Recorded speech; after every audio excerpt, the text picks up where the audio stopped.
Hey guys, day 7 and I just finished and I'm sort of in a rush at the moment because I've got to have my dinner very soon and I'm going out. How did I do? Let's start off with that. I'm up to 12,297 now and I wrote 1,843 words, so that's good. You know, I'm happy with that. Just looking at how many words are remaining, I probably shouldn't do it to myself.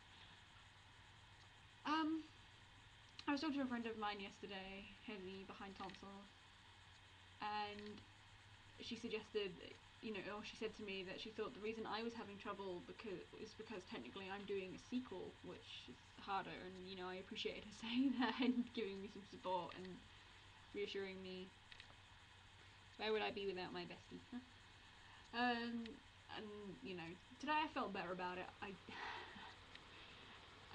I think like she said, I just hit my wall early, and I actually had an incident today. I actually had something happen. I had something to sink my teeth into rather than in this sort of like dithery kind of fumbly, awkward, staggery pace. That's a whole lot of words without really saying anything. But today I stuck on the Inception score, which is always inspiring, and gave myself something to actually do. I started following NaNoWriMo or NaNoWriMo or whatever it's called on Twitter yesterday. I'm not actually doing their challenges, but I saw one earlier that said hurt someone, do something bad, so I decided to go for that, and I did that today. Of all the challenges they set, of course I was going to do that sort of thing because I'm just a bit of a bitch. So yeah, the group go into the trees and immediately, Cole is not feeling it. He's not feeling happy, he's not feeling confident, and it gets to the point where Theodore has to turn around and say, calm down, basically. Fearing the worst will only open you up to trouble. And Cole's like, I know, I'm sorry, because his father's told him this before. His parents would have told him he has to keep his composure, he has to be level-headed at all times, and Cole's feeling his age at the moment. He's feeling the whole, baby of the group syndrome. No sooner has this happened, of course, than the shit hits the fan, so to speak. Someone tries to shoot Theodore, but Cole sees it coming. Or they'll hear the arrow, because heightened senses for the win. And he manages to save his father from getting shot, possibly in the chest. And then, fight breaks out. I didn't describe everything that happened in the fight, because I used to try and do that, and then one time I vagued it up, and I just, gave the impression of pace and, a frantic sort of struggle, and a good friend of mine, said that it was one of the best fight scenes I've ever written. So since then I've tried not to bog myself down in the details and the specifics, because not everyone wants to read all the moves, In a movie or a TV show that works because you can see it, you have that visual. But in writing it doesn't work as well, because it starts to read a bit like a manual, I guess. Not a manual. It doesn't read like fiction. It reads wrong. It doesn't read right. You lose your pacing. So I try to keep the atmosphere and the whole sort of oh god pressure of these enemy wolves suddenly coming out of nowhere, and the one Cole's fighting being brutishly strong and trying to push him back over this ledge that's on one side of the path they're walking on. Basically, it's kind of like a slope, path, slope. And Cole did actually look down that slope, but it's quite steep. And there are trees and rocks and everything. Someone fires an arrow into this guy's back. I actually didn't mention his name, but it was Josiah. I forgot to mention Josiah's name, and I meant to, but I'm not going to go back and edit. That can wait until, after Nano's done. Because that's when you should do your editing, so you don't get all caught up in it. Anyway, that turns the fight around and gives Cole a bit of an edge back, gives him a bit of his footing, because he was about to go over and, die, probably smash his head against a rock or something on the way down.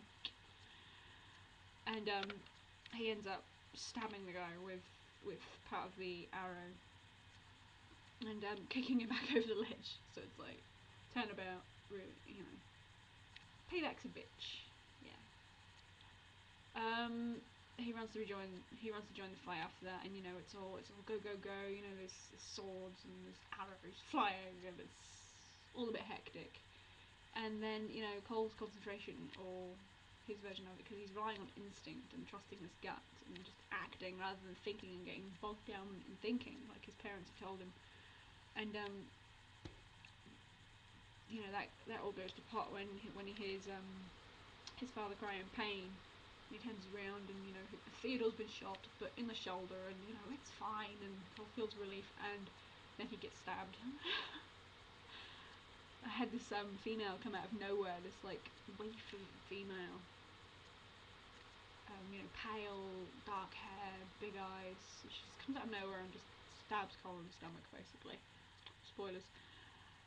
And you know, he's kind of in shock. He's like, what the hell just happened? Where did you come from? Comes back to himself, and as Theodore's yelling his name, because you know, if there's one thing Theodore's really going to notice in the fight, it's when his son gets stabbed. He smacks her in the face, sword and all, breaks her nose, and then they fall down and fall over the ledge and tumble down and away, and Cole backs out. So, cliffhanger, or it would be if I was publishing this in parts. You know, if I ever did publish this and I had chapters, that would be the end of a chapter, naturally. So yeah, I actually had fun writing that. But anyone who knows me knows that I do have fun torturing my characters in any sense of the word. I like to sink my teeth into some trouble.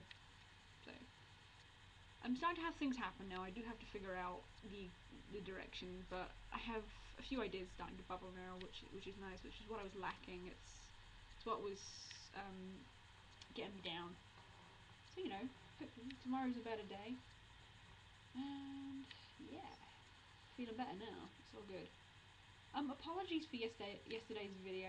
Behind Tonsils brought that to my attention, and I'm very sorry. Apparently the audio worked past the 5.5-minute mark, but not the visual, so I don't know what happened there. I record straight onto YouTube. I'm on YouTube now recording. So, what the hell, YouTube? What are you playing at? I'm gonna have to go now because I've got things to do. But I will check back in again tomorrow. I hope you're all doing very well. I hope you're all having fun. And yeah, speak to you tomorrow. Bye.